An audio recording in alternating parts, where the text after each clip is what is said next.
Yes, that is Bennett singing. So, anyway, that was 33.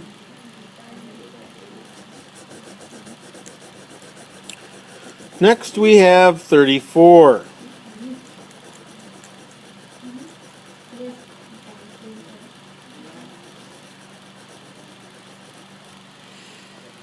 Okay, that was 33. 34. The forest ranger captures and tags 80 deer.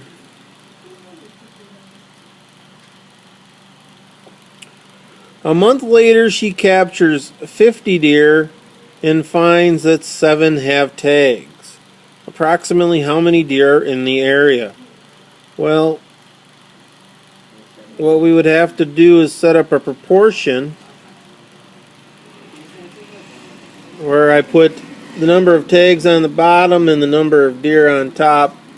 And when I solve that proportion, I get 571 deer.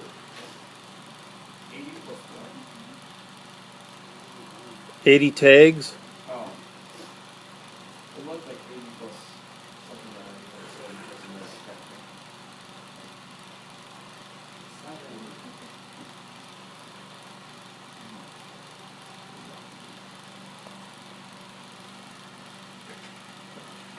All right.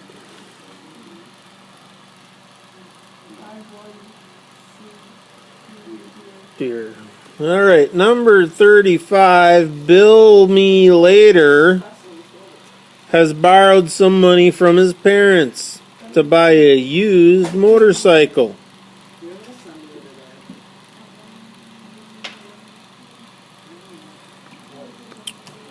And he agreed to pay it off at $17 a week. After 13 weeks, he still owes $544. So, if he owes $544, that would equal the purchase price minus 13 weeks times $17. And what we could do is generalize this thing, let x be the number of weeks, and say that this occurs when x equals 13. Part A. Bill is not a real strong mathematician and wishes to know an easy formula that would allow him to calculate how much he owes at a given time and find an equation that tells how much money he owes after so many weeks. So he would owe equals the purchase price. Now, again, let's put 13 back in here for x. And if we solve for the purchase price, that would be $765 minus x times 17. Maybe O isn't the best variable. How about W, what he owes? That's part A. Part B, explain why the amount he still owes is a linear function of the number of weeks he has paid, because he's taking $17 off per week, and that is a constant amount.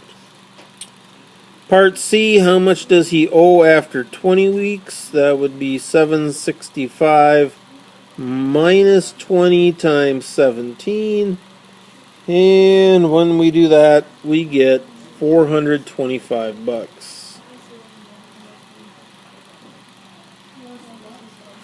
$425.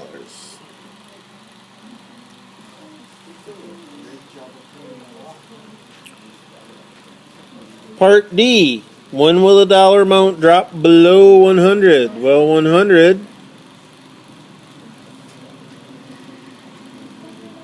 let's go equal 765 minus x times 17.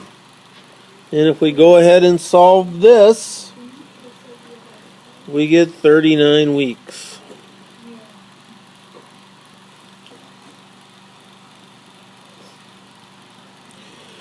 In part E says to find the dollars intercept. Well, that's that $765, and that was the purchase price of the used motorcycle.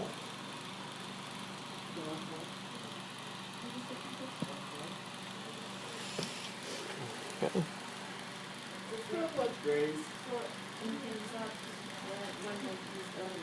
Yeah, no, it's basically it's a line that's going to start up and go down.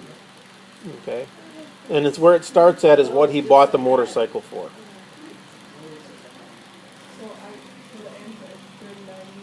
Yep.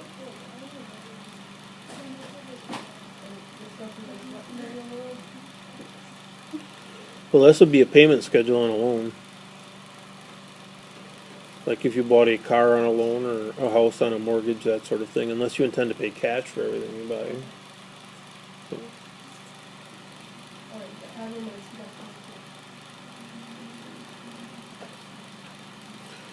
Well, let's talk about 37. 36, give an example of an exponential function. An exponential function would be like something y equals 2 to the x. And an equation that would require the use of logarithms to solve would be something like 7 equals 2 to the x. Yep. There's an exponential function. And there's an equation that would require logarithms. 37. We got Brandon who's confused about why we need to learn about radians when we already know about degrees. And he says it's like feet and inches, said Shabisha. And what did she mean? Do you agree? Can you offer a better analogy? Well, she means that we're measuring the same thing, but we're just using different units. I think a better one would be something like, meters and inches. All right, we're measuring the same thing, but we're using significantly different units. I think that would probably be a little better one. 38, tell all you know about radians and start by describing how to draw an accurate picture of a radian.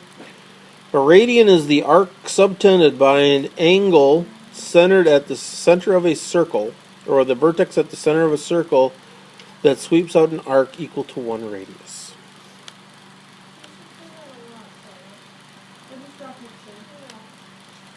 Or if you can draw a picture, that's awesome. Do you know how to draw the picture?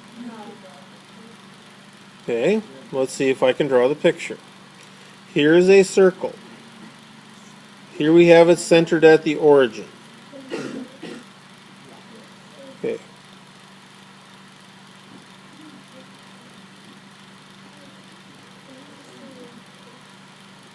Okay. Each of the red things represents a length equal to a radius. So the two sides of the angle are 1 radius long, and the arc length on the circle that it intersects is also 1 radius in length. Okay. And that was number 38. Okay. And this class is done when? 1:30?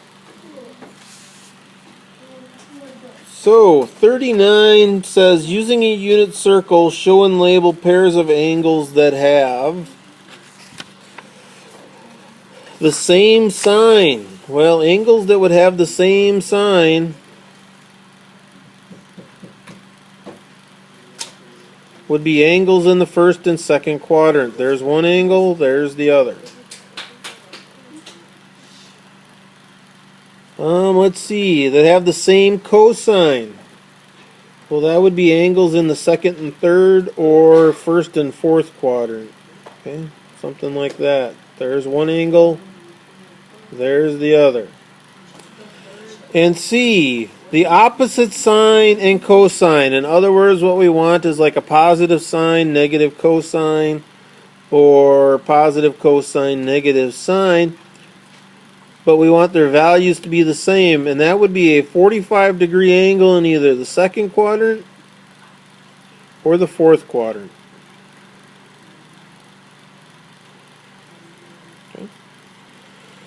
Number 40, explain what an imaginary number is and its relationship to the complex, and give examples of where complex numbers occur naturally in mathematics. The imaginary number 40 is just like Bennett wrote over there. I is equal to the square root of -1. Actually, it's defined to be that. A complex number would be something of the form a plus bi, where it's got a real and a complex part.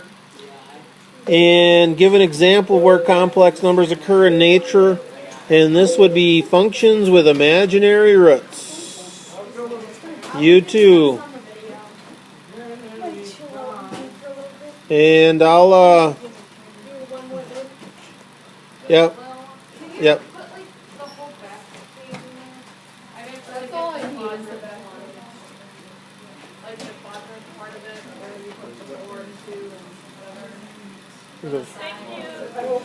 So you want me to do 39 through 42 on its own video? Okay, I can do that.